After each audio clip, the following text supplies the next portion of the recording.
In 2021, the Commission heard testimonies from members of Parliament, including the current and former cabinet ministers, on the sequence of events that led to the capture of the passenger rail service, Prasa. In February, the Commission heard testimonies from former chairperson of Parliament's Portfolio Committee on Transport, Dikeledi Makgatsi. Makgatsi testified that the Transport Committee was concerned about corruption allegations involving members of the Gupta family at Prasa, but failed to invite them for questioning. The DA had previously motioned to set up an ad hoc committee to investigate allegations of corruption involving the Guptas. The ad hoc committee intended to look into allegations of interference involving the Prasa locomotives tender by the Gupta family and Duduzane Zuma, the son of the former President Jacob Zuma. But Makgatsi opposed that decision. I did not go to Parliament out of my own accord. I went to Parliament representing the African National Congress. And once there has been an indication from my party, I therefore would be able to follow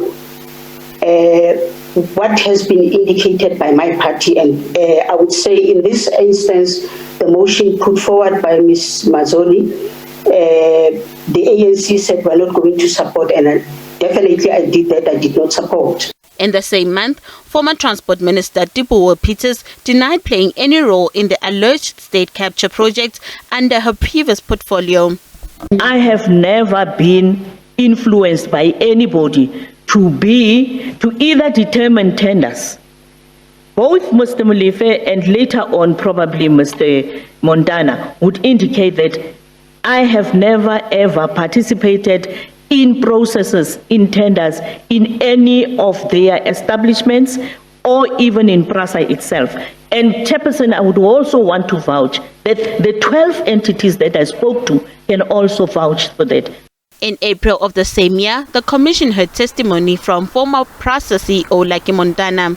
Montana was implicated in alleged wrongdoing by several witnesses, including former Prasa chairperson Popo Molefe and the parastatal's former legal representative Martha Ngoyi. Montana accused the Commission of being grossly unfair and having a predetermined outcome. He urged the Commission to listen to different sides of the story.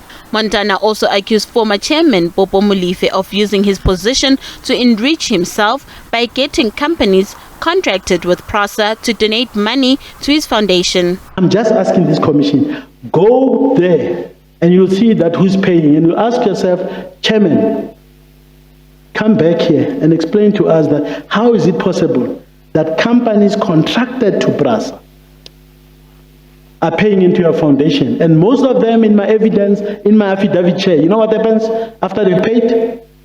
The value of the contracts goes up. So the more you pay, it's a very systematic scheme that Mr. Molefe ran at Prasa. It's a corrupt scheme, Chair. In July 2021, the Commission heard of how Prasa spent 6 million rand on personal bodyguards for its former chairman, Popo Molefe. Molefe told the Commission that he was not involved in the appointments of the security company for his protection.